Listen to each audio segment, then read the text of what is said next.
guys, Rex here. We're going to go over a quick 10-point checklist of stuff that I like to check for as the weather and environment starts to change for cold weather. If you have things you want to add to the list, leave them below. Always learning. There's a lot more stuff than just 10 things to really check out for, but these are 10 things I do like to check out once it starts to get cold. So number one, does the rifle still function, right? So you take it out and you do a little bit of a shooting test. You got to check, make sure it functions, right? Because when it's cold, stuff that worked in the summer might not work in the winter. Number two, is the ammunition still going to work? The ammunition keeping its seal, right? So like if you look at ammunition, right? This stuff is sealed, right? Military ammo. So you got to make sure it's still sealed and not actually letting moisture infiltrate in. There's a variety of different kinds of ammo out there. I don't trust it unless I use it. So you have to use it in the conditions that you're carrying it around in all the time to verify it works, right? Especially if it gets hot and cold, hot and cold, hot and cold, hot and cold. You got to check. So there's only one way to know. I can't tell you. I can't hypothesize. You have to do empirical testing, which means shoot it. Number three, is my zero range still where I want it, right? So this one, I got zeroed for my close range zero at 100 yards, okay? So I need to verify that. These things get bounced around all year, right? And as stuff changes with the differential, heating and cooling cycle, stuff can loosen in the system and change enough to affect your zero. So this one, I went out and checked it, and my zero was still good using this little Primary Arms Micro Prism 3 power and mounts. Didn't change zero at all, surprisingly, which is a good thing. So make sure your zero is still where you want it, right? Did anything shift? Is my number four, is my sling still appropriate for winter clothes, right? Winter clothes can be like way poofier. So this is a Viking Tactics sling, right? And I have the adjustments here. Can I still get to it even? Is it loose enough, right? So if I want to snug it up, I can cinch it up here. You guys can't really see that, right? And if I want to loosen it, then I hit the loosener here. On this one, I might have to actually extend the string for this part on this 2-point deal. I might have to put a couple extra tassels on there because I can't feel with the gloves, right? So you won't know until you mess with it. So this works good. The bigger strap, no problem. The smaller one, I can't feel that. I can't feel that little piece of paracord. So I'm going to have to adjust that, right? Because it's going to be a little bit, I have to look at it. See, shouldn't have to do that. So I'll either have to practice more with these new gloves or figure it out, man. Might have to make it longer. That's what I'm going to do, okay? So make sure your sling still works with all your winter gear on. Do my controls, number five, do my controls still function with mittens or gloves or all the other stuff you're wearing, right? So can you get up and operate the safety, right? This one, you have to kind of change your manual of arms a little bit because these gloves, right? And I don't have the ability to really snag it in there, right? So you have to get used to that or maybe adjust your gloves, do something. But how does it affect the operation of all the different stuff on the weapon, right? Like, can I get to my mag release button, right? Yeah, I can still feel it, right? So make sure all your controls are still accessible wearing your winter stuff, okay? Is my scarf or my hood or my headgear still appropriate? This is number 6. Is it going to fog up the optic? So what can happen is if I'm wearing a scarf up here, if I'm wearing a face mask or a ski mask or something like that, I get up on the optic and I start breathing, right? Is stuff going to get fogged up? It'll direct the breath up a lot of times and it'll fog up the glass. So you might have to tuck in, like I keep the scarf tucked in here, and I don't try to get anything up on my face. It's going to blow it up towards the rifle. You will not know until you carry the rifle in the cold and do it. You will not figure it out. There's no way to scientifically graph it out. You just have to try it, right? So make sure you're not going to cause fog up with whatever you got going on here, okay? Number 7, is the lubrication in the deal still appropriate for the changing environment and conditions, okay? Sometimes in different environments, different times of the year, man, like you might have to change something if it gets really cold or really wet, really dusty and cold and wet. You have to verify. How do you do that? Well, you can see how the action feels, but the best way to know is to operate it, shoot it as is, and see also that the lubricants haven't migrated through freeze and thaw, right? Because they expand and contract, like you'll notice in automobiles or like bolts or all kinds of stuff, or scopes. You'll see that we talked about that years ago, how the scopes will have the different gaskets on there, and they will get, this grease will actually migrate on them depending on temperature. So if the grease is gone, like you have to try it. So make sure your oil's still good. On this one for the winter time, I got it treated with that modern Spartan Systems Accessory oil. So you can almost run it like pretty much dry. It's not grabbing a lot of moisture from the snow, and it's still pretty slick. So far it's working good on this one. Number 8, can I manipulate my torch with my winter gloves? Normally I keep something on here, but can I get to it, right? And it still get to the torch? Because it'll change everything ergonomically. The rifle might be in a totally different spot, right? So can you get to your light, right, with your gloves on? And if so, how is that going to affect how easy it is? Are you going to have to develop new muscle memory to do that or not? I don't know, right? Another deal is number 9. Can I still operate and manipulate and adjust all the other BS that's attached to the rifle? Now this one is relatively simple. There's not a lot of extra doodads on here to adjust or keep track of. Like I don't have cords and buttons and a lot of different stuff hanging off of here. I can unscrew this deal here pretty easily, right? And get to that with gloves on to change batteries. I can get to the batteries with the gloves on, change it out if I need to or something. But like, you're not going to know all the other stuff, like these scope covers, these little rubber deals, pretty much useless with gloves on unless you're just taking it off.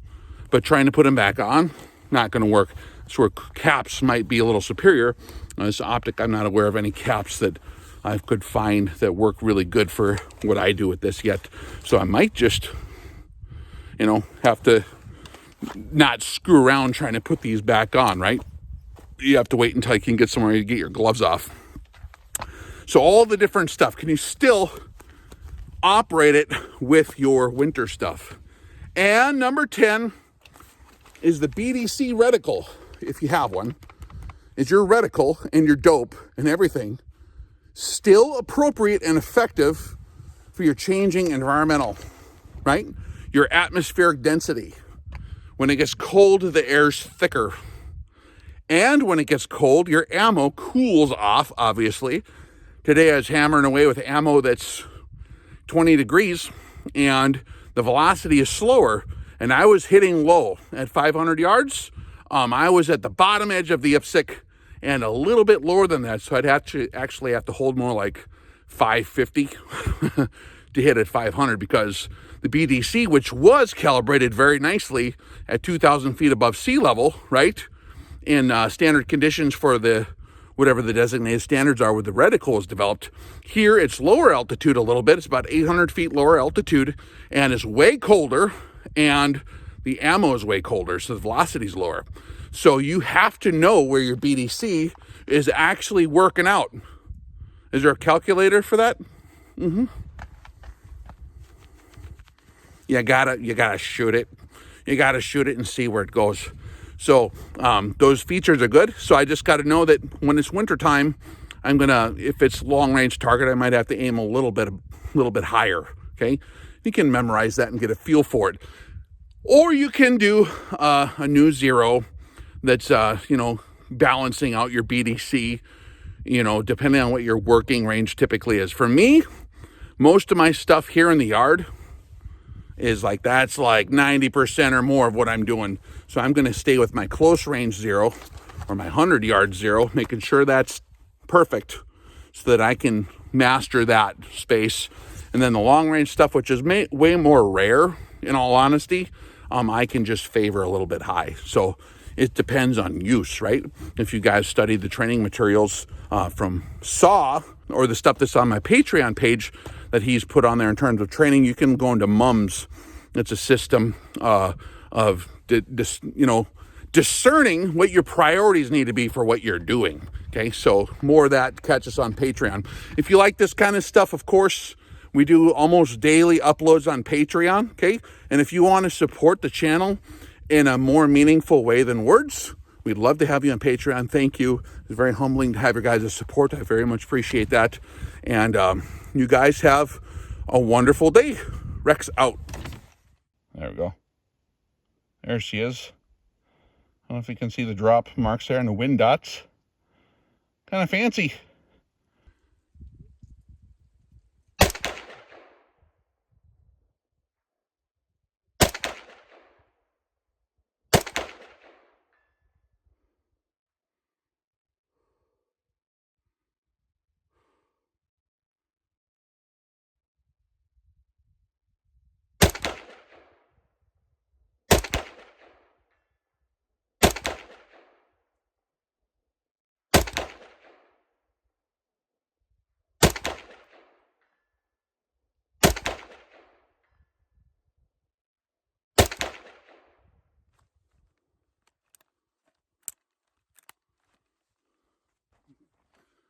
Functioning good. It's cycling good still. I like to get the old round out of the chamber every once in a while because it heats up and cools off every day. And so you don't want to get stuck in there, right? So every once in a while I kind of go and cycle some of the ammo through, make sure it's not getting stuck in there, you know what I mean?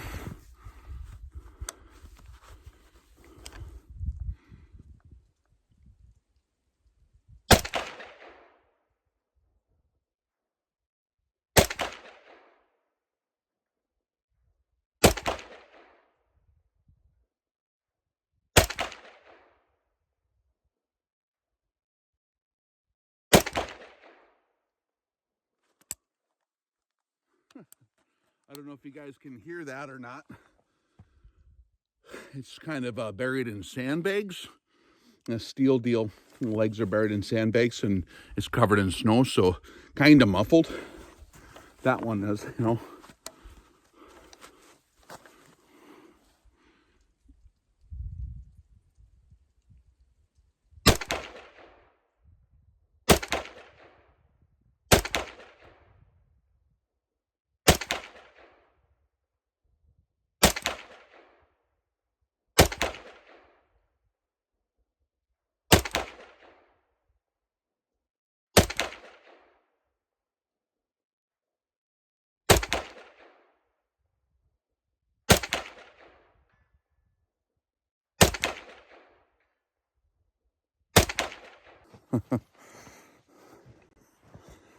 So, like, one other thing for the snow too is the muzzle awareness in the snow.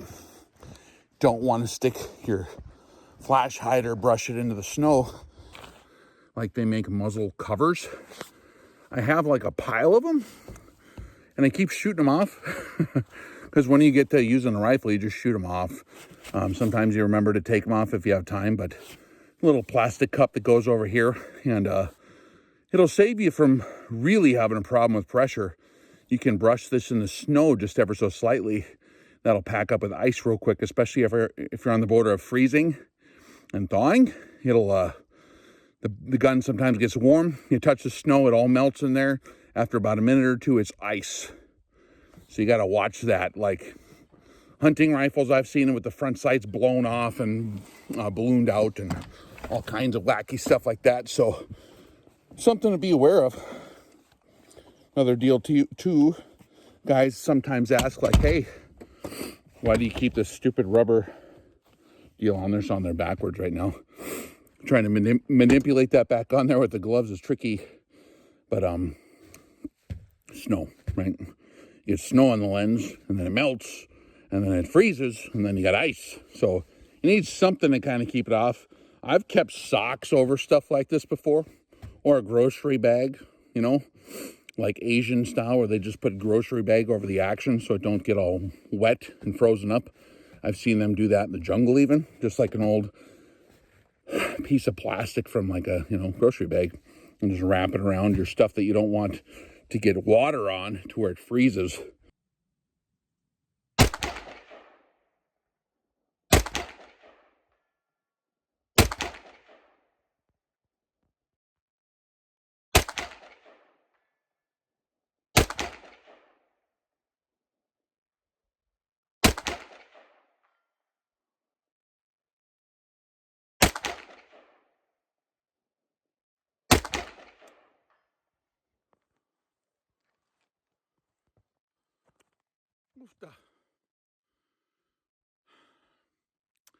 So in between 3 and 500, and still got the ACSS zeroed in pretty good, man.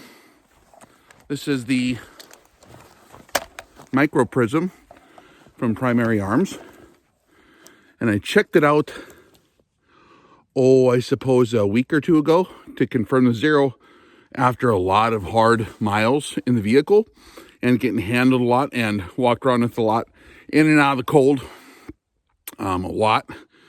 a few years being in and out of the cold. And I shoot this rifle, but I haven't checked it on paper to get a fine, zero check for quite a while. And I put it back in, and since we zeroed it, back when we did the first review, it's exactly on at 100. Like the center of the group was right on the center of the bullseye where I had it zeroed at 100. And I'm using a 855 on here right now. Shoots pretty good still, man. I mean, like, for as much as this thing has gotten stepped on, well, there goes some snow. The gunshots, the reverberation just knocked the snow off the roof over here on the big shop. Steel roof, and I heard that, I don't know if you heard that. But, yeah, this has been stepped on. It's been abused. It's been, coffee spilled on it and the whole 9 yards. Like, ridiculous stuff. And the mounts is what I was curious about for long-term use. And this is a 3-power optic, guys. Little micro prism here. It's just, it's working very good. I still have illumination. These batteries are old. Like, I'm seeing how long they go. It's like they're probably over 2 years old on the battery here. And this freezes every day in the wintertime. Every single day this freezes here. So, like, the mounts ain't wiggling loose. It's still holding zero. I'm just using a little ACSS reticle on I think it's about 10 inches tall on the plate out there at 300. And the other one is, I think it's 19 wide at 500, like a normal size dipstick at 500. And it's hitting them. If I had a steadier hold, I'm just kind of practicing around the yard here, leaning over this tree. But like, if I could get a better position, or if I was in, a better condition or whatever, like a guy used to be, it would hold its own. It's hitting about where, when I break the shot, about where the shot breaks. So, yeah, kind of fun. Let's try a few more, huh? Also running the modern Spartan Systems accuracy oil on the bolt carrier group, because I don't like it to get froze up in the winter, and I don't like it over oiled. So very lightly oiled with that.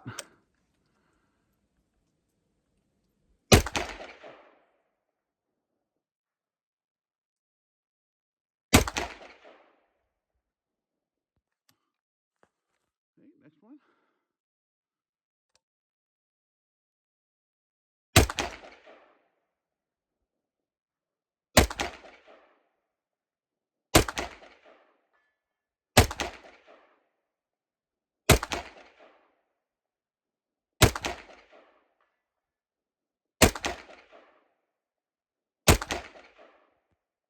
But this thing is running pretty good with the, I got the dust cover closer. It's running good with the Accessory oil. That was one of the things I just kind of wanted to check out. A little more moisture. Going to be a little colder. Today's not that cold. It's cold enough to feel cold, but it's not like it's going to be here in another couple weeks or a couple months. It's going to get like ridiculous, kill you cold. The continental interior, like where it gets colder than Alaska sometimes, right? Freaking really cold. So running, there's a lot of different preferences for extreme cold weather management of these different rifles in terms of lubrication regimens. And there's a lot of different ways to skin that cat that I've tried over the years. One way I did it for a while was to just kind of keep it kind of dry, you know, use something that's real slick on the micro scale, then get most of it off, and then, you know, just kind of run it like real lightly oiled with something that's real slick. Like that's this modern Spartan system stuff, what I'm using on these for winter type stuff. And it works good. Like on one of my SIGs, we shot like 2,000 rounds of Wolf steel case through it in the winter, and it was like really cold. Back when I used to not mind that so much, run around, it was like, you know, like 20, 30 below, 40 below, and it was getting hot and cold. We'd throw it in the snow, you know, to get cool videos, and that thing did not have one malfunction. Did not have one malfunction in that extreme cold weather. So, I mean, if you get the right oil on there the right way, it works pretty good. And that's without any kind of cleanings, you know what I mean? So, I don't know. You guys let me know what you think. And if you have any questions, I got the links below for this little Optic here, right? And the Sling here. And for the modern Spartan Systems oil. I suppose that'd be the three things on this rifle. And I'm not going to put links to rifles. YouTube doesn't like that, but I'll leave that for you below if you're trying to get through some cold weather, if you want to experiment with different tools for the job or whatever. If stuff you got is not working, try it out, man. Let me know what you think. Let me know how it works. I know some guys did some testing in Alaska at 54 degrees below zero on a variety of weapons, including like pistols and gas guns and all different kinds of stuff. And it worked really good for them, like really good at 50 plus below zero. And so that's kind of why I'm trying it, because it had real good reports there. But we shall see. We'll see how it does. You know, it's not enough data points today. It's just a moist day that's on that freezing border, which can actually be worse than when it's really cold. Because with the moisture and the dirtiness and the soot, it can really freeze up. So create kind of a concrete, ice concrete of carbon.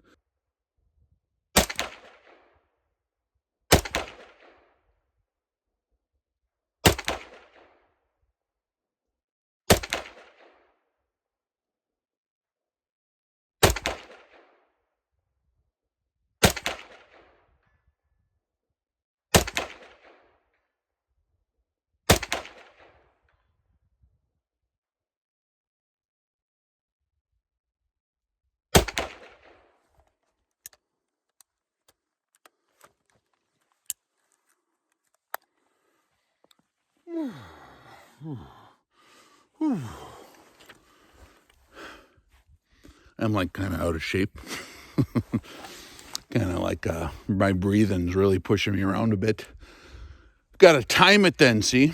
And with these, I'm trying to see how these gloves work for this. And they just barely sort of work. This is a little bit bigger, the trigger guard, right? And was that the Magpul deal, right? But this glove here is, I don't know if you can see, it's a full fit. One reason I think the A2 normal mil-spec trigger is pretty stiff and a very defined second stage, because like in winter when you can't feel your fingers anyways and your gloves are big and stiff, especially if you've got liners on underneath the old school leather gloves. I don't know if you guys remember those black leather gloves with the wool liners in them. I mean, you can barely get your finger in there, let alone feel where you're at. So I run normal triggers in all these go-to rifles of mine because I wear gloves a lot for half the year, right? And it'll really change your interface with the rifle there. Again, man, this micro still doing good. If I was doing my part a little better, I'd be able to get a better group. I don't know if you guys can hear some of those or not. I'm kind of going back and forth between two targets. One of them you can hear a little better. The 300, you already can hear a little better. The 500, man, it's like I can barely hear it from here. I don't know if it's picking up on the camera or not, but we got enough magnification here on 3 power to see everything pretty darn well. And I got to hold over to 6 in this little tiny optic. And a 500 is doing pretty good. Like, most of them are getting on the steel out there at 500 with me kind of just standing here leaning on this tree. But if that closer IPSC was a lot, you know, it's a real small one, like a baby one for pistol stuff up close maybe, or I don't know what the hell it's made for, but it's a small one. And if it was a full-size one, a guy could make a really cool video where he just ding, ding, ding, ding, ding, ding, ding, right? But it's smaller, and the wind is not super bad, obviously. I mean, it's pretty calm. But out there in the field,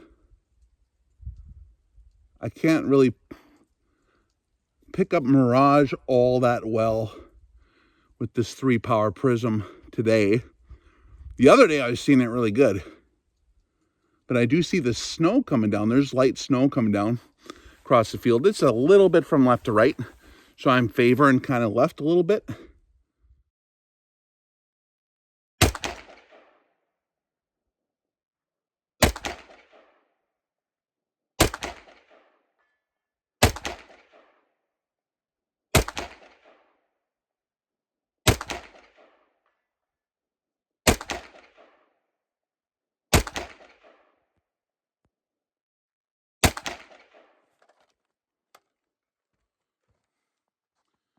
Oh, it's kind of working, I guess. So, having fun out here in the bush. The accuracy oil seems to work good. It's real slippery. Nice and slippery still. I can show you. But this bolt will get pretty darn sticky when it's in and out of the cold, because moisture will grab to it, especially once it's a little dirty with getting carbon. You know, a lot of carbon in there. It'll mix with the moisture in the air. It's pretty moist out. And when it's cold, it turns into like a sludge. So it's, I don't know if you can see this, pretty dry. What you do is you rub the accuracy oil on, and you kind of get it almost all the way off. And it's a micro, it bonds, you know, on the micro scale to the metal. And it increases lubricity 90% over like CLP. So 90% more lubricity than CLP, even when you start to run this thing pretty much dry, which I am now. I'm just experimenting with a new environment out here. It's a little colder and more moist where I'm at now, out in this part of the world. So it's just, everything acts a little different. I have to kind of experiment around, but I don't know, it's working good. Yeah, this is the rifle I usually carry around. I rattle can it a bunch of different times or whatever to kind of make sure it's nice and stuff. But yeah, so thought I'd share that with you. Just out here shooting a little bit. So hopefully that was fun. We'll catch you guys on the flip side. Rex out.